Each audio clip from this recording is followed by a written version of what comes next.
Euzu billahi mineşşeytanirracim. Bismillahirrahmanirrahim. Elhamdülillah ve salatu ve selamu ala Resulillah. Değerli arkadaşlar, Abdurrahman Es-Sa'di'nin Teysirül Kerim'ir-Rahman adlı tefsirinden Mü'minun suresi 1 ve 11. ayet. 1. ayetinden 11. ayete kadar olan kısmının ikinci dersini yapmak üzere birlikteyiz. Geçen dersimizde ilk 4 ayetini işlemiştik. 5. ayetinin başında kalmıştık. Ne diyor bu ayet-i kerime? Buyuruyor ki وَالَّذ۪ينَ هُمْ لِفُرُوجِهِمْ حَافِظُونَ Müminleri kamil yapan, müminleri korktuklarından emin, umduklarına nail hale getiren niteliklerinden, üstün niteliklerinden bir tanesi de şudur ki onlar iffetlerini, namuslarını, cinselliklerini korurlar, muhafaza ederler, dizginlerler.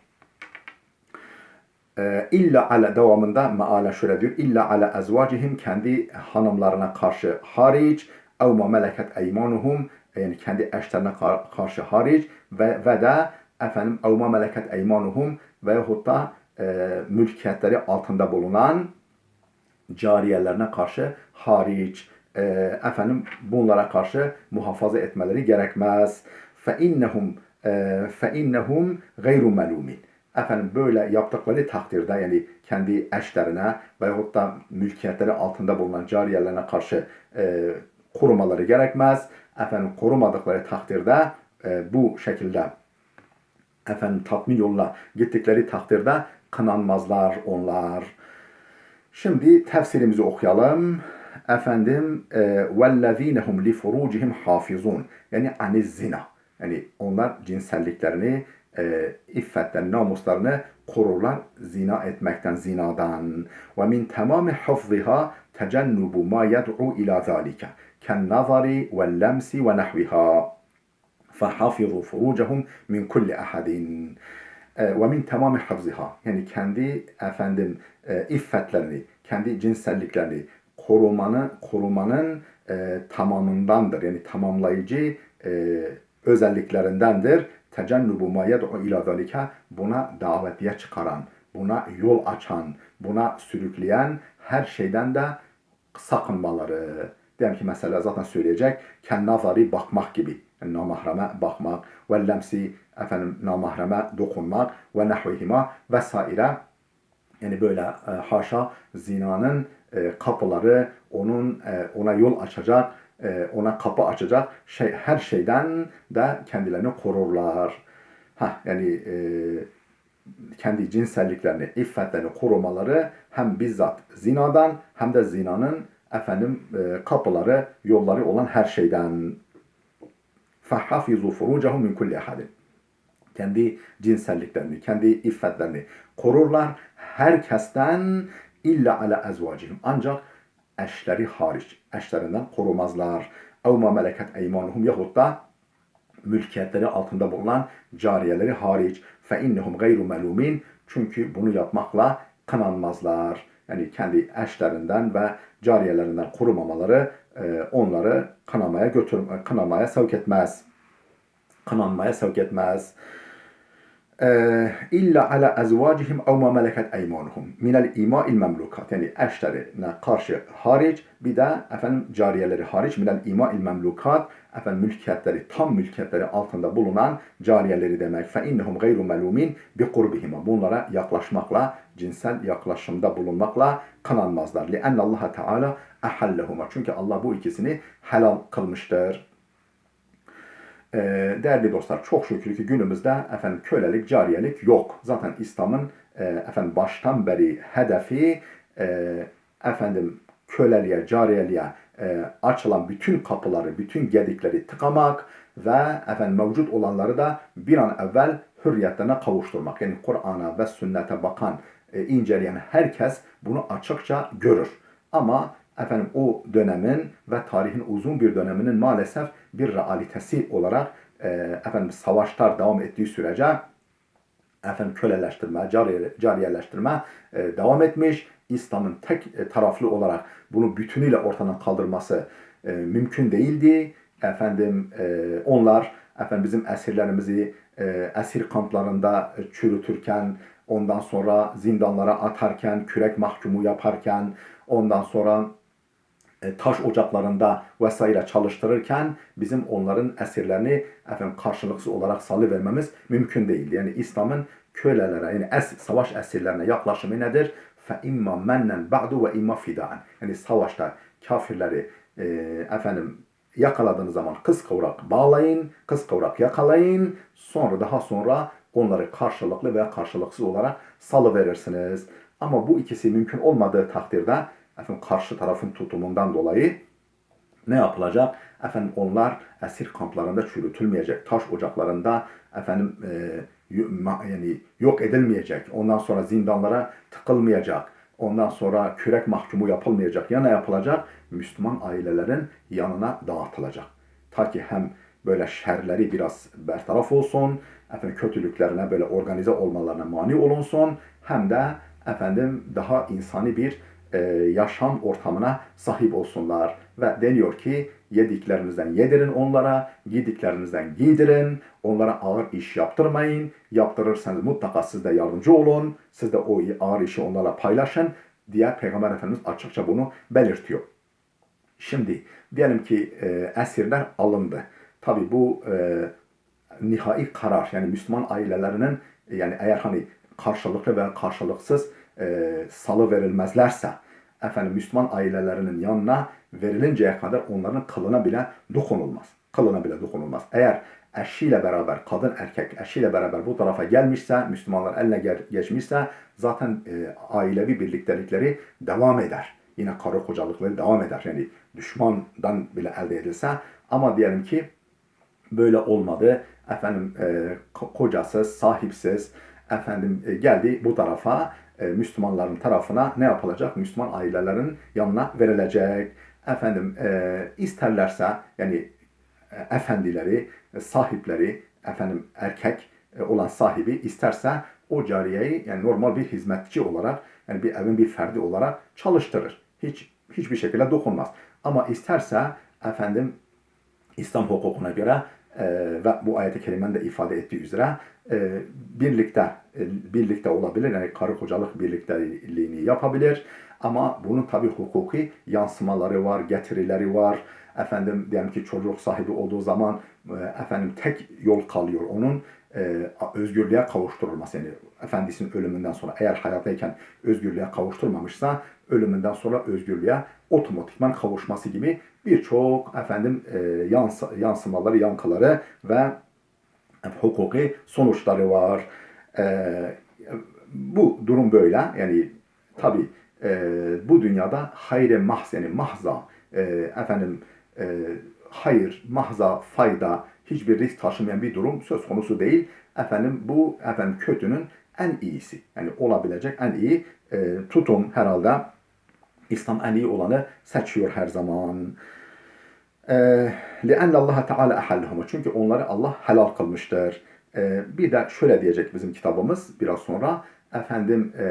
Yani nasıl ki bir kadın iki ayrı erkeğin nikahı altında bulunamıyorsa, bir cariye de iki erkeğe pay edilmez. Yani iki erkeğin cariyesi olmaz. Birisinin cariyesi olur, başka türlü olmaz diye söylenecek. Bu tabi İslam hukukuyla ilgili geniş bir konudur. Hakkında kitaplar yazılmış. Bu böylece kısaca temas ederek geçiyoruz. فَمَنْ اِبْتَغَ وَرَاءَ ذَٰلِكَ. Kim bunun ötesinde bir arayışa girerse, yani hanımına ve cariyesine yaklaşmanın dışında bir cinsel tatmin yoluna girerse, böyle bir arayış içinde olursa, فَاُولَٰئِكَ هُمُ الْعَادُونَ. İşte onlar haddi aşanlardır. Onlar sınırı çiğneyenlerdir. Allah'ın çizdiği sınırı tanımayanlardır. فَمَنْ اِبْتَغَ وَرَاءَ ذَٰلِكَ غَيْرَ الزَّوْجَةِ وَسَرِيَّةِ. Yani hanımından ve de cariyesinden başka bir yolla cinsel ihtiyacını tatmin etme yoluna giderse, فَاُولَٰئِكَ هُمُ الْعَادُونَ. İşte onlar haddi aşanların ta kendileridir. اَلَّذ۪ينَ تَعَدَّوْ مَا اَحَلَّ اللّٰهُ اِلَى مَا حَرَّمَهُ. Allah'ın kendilerine helal kıldığını bırakıp haram kıldığına geçenlerdir. Haram kıldığı alana geçenlerdir. Sınırı aşanlardır. Fel mutecerriune ala maharimillah. El mutecerriune ala maharimillah. Dolayısıyla Allah'ın haram kıldığı şeye cüret edenlerdir. Efendim bu konuda cüretkarlık gösterenlerdir. Ve umumu hadihil ayeti, bu ayetin genel ifadesi, kapsamlı umum yani genel ifadesi yedullu ala tahrimi nikahil mut'a. Mut'a, tırnak içine mut'a nikahının, yani mut'a birlikteliğinin haramlığına da delalet ediyor. Mut'a nikahı ne demek?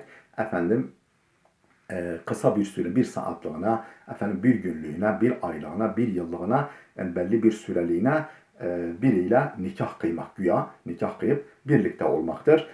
Bu efendim bütün ehl-i sünnet mezheplerine göre yasaktır, haramdır. فَاِنَّهَا لَيْسَتْ زَوْجَةً حَقِيقِيَةً حقيقة مقصودا بقاؤها ولا مملوكة وتحريم نكاح المحلل لذلك. فَاِنَّهَا çünkü bu mut'a nikahıyla birlikte olunan kişi leyset zevceten hakikaten. Efendim gerçekten insanın eşi değil. İnsanın zevcesi, hanımı değil. Maksudan bakauha, efendim bakası, kalıcılığı amaçlanan, yani bir ömür boyu veya efendim yani o yani süresiz bir şekilde hayatı birleştirme amaçlanan bir birliktelik değil bu kişiyle birliktelik. Ve la memluketen, efendim insanın cariyesi de değil, mülkiyetin altında olan bir kimse de değil. Ve daha ne girer bu kapsama? Yani haddi aşanlarda dedik ya, bu haddi aşmanın kapsamına başka ne girer? Ve tahrimu nikahil muhallili lidalika. Muhallil kimsenin nikahı da bu kapsama girer. Muhallil ne demek? Malumunuz efendim İslam hukukuna göre bir kişi, bir erkek hanımını boşadığı zaman efendim kesin bir şekilde boşadığı zaman o hanım efendim hiçbir böyle organizasyonla değil, yani böyle bir planlı şekilde değil, normal kendi doğal seyri içerisinde işte iddeti bittikten sonra, ilk boşamadan sonraki bekleme süresi sona erdikten sonra başka birisiyle nikah, yani evlilik yapıp efendim yine normal bir şekilde, böyle planlı değil, normal bir şekilde efendim onunla, yani onun ölmesi veyahut da boşaması sonucu yine dul kalmasından sonra ancak gelip birinci eşiyle evlenebilir. Yani İslam hukukunda böyle. Yani efendim boşa, biraz sonra bir daha al. Öyle bir durum, yani bir işte iddet bitse bile bir daha al, olmaz. Şimdi bazıları efendim hile yoluna başvururlar. Maalesef Peygamber Efendimiz ona, böyle yapanlara lanet okumuştur. La'anallahu etteysel musta'ar. Efendim böyle adamlara, bu yani hülle nikahını yapanlara, yaptıranlara Allah lanet etsin buyurmuş. Ne yapıyor? İşte efendim boşandıktan sonra iddet geçiyor. Sonra planlı bir şekilde biriyle evleniyor kadın. Efendim evlendiriyorlar veya ondan sonra işte o da işte planlı zaten boşuyor. Hani bu da hem de karı kocalar birlikteliği de yapanı gerdeğe girmek de olacak. Ne kadar böyle çirkef bir durum. Ondan sonra o boşuyor. Planlı o. Çünkü o şekilde planlanmış. Boşuyor. Ondan sonra gelip birinci kocayla yeniden evleniyor. Ha, bu da helal değil. Yani ve tahrimu nikahel muhallili lidalike. Bu aynı gerekçeden dolayı böyle muhallil dediğimiz o böyle bir kadını alıp boşamak üzere alan bir kimsenin nikahı da helal değil. Haramdır. Ve yedullu kavluhu ev ma meleket eymanuhum ev ma meleket eymanuhum, yani efendim cariyeleri, tam mülkiyetleri altında bulunanlara karşı da hariç demiştik. Bu delalet ediyor bu ifade. Ennehu yuştaratu fi hillil memluketi en tekune kulluha fi mulkihi. Felev kana ba'duha lem tahille. Yani o kadının, o köle kadının tamamen o kişinin mülkiyetinde mülkiyeti altında bulunmasını ifade ediyor. فَلَوْ كَانَ لَهُ بَعْضُهَا, şayet mesela bir kısmı onun mülkiyetindeyse, yani ortaksa, yani ikisi bir, yani iki tane sahibi varsa lem tahille, o zaman halal olmaz. لِأَنَّهَا لَيْسَتْ مِمَّا مَلَكَتْ يَمِينُهُ, çünkü o zaman tam onun mülkiyeti altında olmuş bulunmuyor. Bel hiye mulkun lehu ve li gayrihi. Bilakis o hem kendi mülki hem de başkasının da mülki. Yani ikisinin ortak hizmetçisi, hizmetkarı gibi. Fekema ennehu la yecuzu en yeşterike fil mar'atil hurrati zevcan. Nasıl ki efendim hür bir kadına yani hür bir kadın aynı anda iki erkeğin nikahı altında bulunamıyorsa, caiz değilse bu, فَلَا يَجُوزُ اَنْ يَشْتَرِكَ فِي الْاَمَةِ الْمَمْلُكَةِ سَيِّدًا iki efendinin, köle bir kadının mülkiyetinde, yani sahipliğinde ortak olması da caiz değil diyor. وَالَّذ۪ينَ هُمْ لِأَمَانَاتِهِمْ وَعَهْدِهِمْ رَاعُونَ 8. ayet. Onlar ki kendi emanetlerini ve ahitlerini gözetirler, riayet ederler. وَالَّذ۪ينَ هُمْ لِأَمَانَاتِهِمْ وَعَهْدِهِمْ رَاعُونَ اَيْ مُرَاعُونَ لَهَا ضَابِطُونَ حَافِظُونَ حَرِيصُونَ عَلَى الْقِيَامِ بِهَا وَتَنْفِيذِهَا. Ne demek yani kendi emanetlerini, yanlarına bırakılan bir emaneti veyahut da birine verdikleri sözü veya birinin kendilerine aldığı sözü korurlar. Ey muraune leha, yani riayet ederler, gözetirler. Dabituna, korurlar, bırakmazlar. Hafizuna, muhafaza ederler. Harisuna alel kıyami biha ve tenfidiha. Onu yerine getirmek ve onu icra etmek konusunda çok titizdirler. Çok haristirler, çok titizdirler bu konuda. Nereden anlıyoruz bunu? Çünkü Cenab-ı Hak ne buyurmuş? İnne aradna'l emanete ales semavati vel ardi fe ebeyne en yahmilaha. İşte emaneti göklere ve yere yükledik. Onlar buna hıyanet etmekten kaçındılar. İnsan buna hıyanet etti. İnsanoğlu zalim ve cahildir diye başka bir ayet-i kerimede belirtiyor. Yani emanetin önemi konusunda o kadar ağır ki semavat ve arz bile bunu yüklenmekten, bunun vebali altına girmekten çekiniyor. وهذا عام في جميع الأمانات. Bu لأماناتهم وعهدهم diyor ya, işte oradaki emanetler, tırnak içinde emanetler ifadesi genel bir ifadedir. Bütün emanetleri içine alır. اَلَّتِهِ حَقُّ اللّٰهِ وَالَّتِهِ حَقُّ لِلْعِبَادِ. İster Allah'ın hakkı kapsamına girsin, ister kulların hakkı kapsamına girsin. Yani hangisi olursa olsun hepsini içeriyor. Her türlü emanet. İsterse Allah'ın bize güvenip emanet ettiği bir şey olsun, isterse Allah'ın kullarının bize emanet ettikleri bir şey olsun, hepsini mümin gözü gibi korur. Kâle Teala, daha doğrusu biz ayeti yani yanlış okuduk, yani erken okuduk daha doğrusu. Kâle Teala, inne aradna'l emanete ales semavati vel ardi vel cibali. Biz emaneti göklere, yere, dağlara arz ettik, sunduk, yüklenin diye. Feebeyne en yahmillaha. Onlar onu yüklenmekten, yani hıyanet etmekten çekindiler ve eşfakna minha, ondan korktular ve hamelehel insan onu yüklendi, vebalini yüklendi. Fecemi'u ma evcebehu Allahu ala abdihi emanetun. Çok güzel bir ifade. Allah'ın kuluna vacip kıldığı her şey emanettir. Alel abdi hifzuha bil kıyami tammi biha. Kula da ne düşer? Allah'ın kendisine yüklediği, vacip kıldığı ve dolayısıyla kulda emanet olan şeye karşı insana ne düşer? Alel abdi, kula düşer. Hifzuha, onu koruması, bil kıyami tammi biha. Eksiksiz yerine getirmek suretiyle onu koruması kula düşen bir görevdir. Ve kezalike yedhulu fi zalike emanatul ademiyyin. Aynı şekilde bu ayetin kapsamına kulların emanetleri de girer. Yani kulların bizim yanımızda, yani diğer insanların bizim yanımıza bıraktıkları emanetleri de girer. Ki emanatul emvali vel esrari ve nahviha.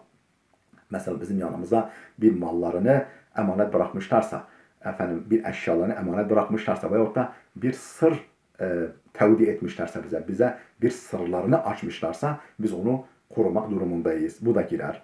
Ve nahviha vesaire. Fe'alel abdi mura'atul emrayn ve eda'ul emaneteyn. Şu halde kula düşen ne? İki hususa da riayet etmesi, iki emaneti de eda etmesi, sahibine eda etmesi. Yani gereğini yerine getirmesi. İnna Allaha ya'murukum en tu'addul emanati ila ehliha. Başka bir ayet-i kerimede ne buyuruyor? Hiç kuşkusuz Allah emanetleri ehline vermenizi, eda etmenizi emrediyor. Emaneti ehline verin. Ve kezalikel ahdu. Emanet böyle. Ahd da aynı şekilde. Ahd, tırnak içine ahd da öyle. Yeşmulul ahdellezi beynehum ve beyne rabbihim vellezi beynehum ve beynel ibad. İnsanların Rablarıyla olan ahitleri, yani Allah'a verdikleri ahitler, Allah'ın kendilerinden aldıkları ahitler ve birbirlerine verdikleri ahitler hep bu kapsama girer. Vehiyel iltizamat vel uqud. Bunlar sözlerdir, akitler vel ukud, iltizamlar, yani kendi bağlayıcı sözleşmeler, akitler, elleti yaqiduhal abdu, kulun akdettiği, imzaladığı, onayladığı akitler, fe aleyhi muraatuha vel vefa'u biha, kula bunları gözetmek ve vefa göstermek düşer. Ve yahrumu aleyhi et-tafritu fiha ve ihmaluha. Bu konuda tafrit, yani ihmalkarlık göstermek, yani eksik yerine getirmek ve ihmal etmek kula haramdır. 9. ayet وَالَّذ۪ينَ هُمْ عَلَى صَلَوَاتِهِمْ يُحَافِظُونَ, bunlar ki namazlarını korurlar, gözetirler. Ve ne demek bu? Ey yudavimune aleyha, yani namazlarına devam ederler. Namazlarını sürekli kılarlar. Fi evkatiha ve hududiha ve eşratiha ve erkaniha. Çok güzel ifade etmiş gerçekten. Çok özlü, komprime bir şekilde ifade etmiş. Devam ederler. Fi evkatiha, vakitlerinde, ve hududiha, sınırları çerçevesinde, ve eşratiha, yani şartlarına riayet ederek, sınırlarını gözeterek vakitlerinde namazlarını eda ederler. Şartlarını ve rükünlerini, yani iç dış farzlarını, iç farzlarını yerine getirerek sünnete uygun, hududiha dedi, yani çerçevesi içinde, yani sünnet-i Resulullah'a uygun biçimde peygamberin kıldığı şekilde ve vakitlerinde eda ederler ve devam ederler namazlarına. فَمَدَحَهُمْ بِالْخُشُوعِ بِالصَّلَاةِ وَبِالْمُحَافَظَةِ عَلَيْهَا, surenin başında, yani ilk وَالَّذ۪ينَ هُمْ عَلَى فِي صَلَاتِهِمْ خَاشِعُونَ ifadesinde Allah müminleri namazlarında huşu sahibi olmakla methetti ve bil muhafazati aleyha, ve bu ayette de o namazlarını korumalarından dolayı da müminleri methetti, övdü. لَأَنَّهُ لَا يَتِمُّ اَمْرُهُمْ اِلَّا بِالْاَمْرَيْنِ, çünkü gerçek durumları, yani müminlik durumları tamamlanmaz illa bil emreyn, ancak iki hususla, yani namazda huşu içinde olmakla, iç şartlarını, deruni şartlarını yerine getirmekle, bir de namazı muhafaza etmekle, vakitlerinde sünnete uygun şartları ve rükünleri yerine getirmek suretiyle kılmakla ancak kamil mümin olunur. فَمَنْ يُدَاوِمْ عَلَى الصَّلَاةِ مِنْ غَيْرِ خُشُوعٍ اَوْ عَلَى الْخُشُوعِ مِنْ دُونِ مُحَافَظَةً عَلَيْهَا فَاِنَّهُ مَذْمُومٌ نَاقِصٌ. Şu halde kim ki huşu olmaksızın, yani o başta belirttiğimiz iç ruh, iç özellik olmaksızın namaza devam ederse veyahut da ama ala salat min gayri huşu'in, daha doğrusu huşu olmadan namazı kılarsa, ev alel huşu'i min duni muhafazaten aleyha, veyahut da yani tek tük kıldığı namazlarda huşu'a riayet ediyor ama kaçırıyor, usulüne uygun kılmıyor falan. Kim bunu yaparsa fe innehu mezmumun naqis, o adam kınanmıştır, o adam iyi yapmıyor ve o adam eksik yapıyor görevini. Böyle anlaşılıyor bu ayetten. Ulaike humul varisun. İşte böyle yapanlar varislerdir. Yani servete, zenginliğe, nimete konanlardır. Ellezine yerisunel firdevse. Onlar ki Firdevs cennetine mirasçı olmuşlardır. Firdevs cennetine sahip olmuşlardır. Hum fiha halidun. Onlar orada ebedi kalıcıdırlar. Bir daha çıkmamak, göçmemek üzere orada kalacaklardır. Ulaike, yani ulaike derken el-mevsufu bitilke sıfat. Ta başından beri buraya kadar sayılan niteliklere sahip olanlar, niteliklerle nitelenenler var ya, humul varisune. Kamil manada, yani gerçek mirasçılar bunlardır. Diğer dünyadaki servetlere konanlar bunların yanında mirasçı bile sayılmaz. Ellezine yerisunel firdevse. Onlar ki Firdevs cennetine mirasçı olmuşlardır. Firdevs cennetine konmuşlar. Ellezî huve a'lel cenne ve vasatuha ve aftaluha. Firdevs nedir? Cennetin a'lası. En yüksek derecesi, ortası ve en kalitelisi ve en aftali, en üstünüdür cennetin. لأنها hullu min sıfatil hayri a'laha ve zirvetuha. Çünkü onlar hayır niteliklerinin en üstünleri ve zirveleriyle bezenmişler. Hullu, bezenmişler, süslenmişler, taşımışlar min sıfatil hayri, hayır sıfatlarını, a'laha ve zirvetuha, a'laları ve zirvesiyle bezenmişler, süslenmişler. Ev el muradu bizalike cemi'ul cennet. Yahut da Firdevs kelimesinden maksat cennetin tamamıdır. Yani cennete Firdevs bahçe demek, cennet demek. Yani cennete konmuşlar. لِيَدْخُلَ بِذَٰلِكَ عُمُومُ الْمُؤْمِنِينَ Ta ki bununla bütün müminler kapsam içi kalsınlar. Kapsam dışı kalmasınlar. Ala derecatihim ve meratibihim kendi derecelerine ve mertebelerine göre bütün müminler yani cennete gidecek bütün müminler bu kategoriye girsinler. Kullun bihasebi halihi herkes durumuna göre. Hum fiha halidun. Onlar orada ebedi kalacaklardır. La yaz'anuna anha. Oradan göç etmezler. Oradan başka yere göçmezler. Ve la yabguna anha hivela. Oradan ayrılmak da istemezler. Liştimaliha ala ekmelin naim ve afdalihi ve etemmihi. Çünkü niye oradan göç etmek istemezler? Ondan ayrılmazlar. Niçin?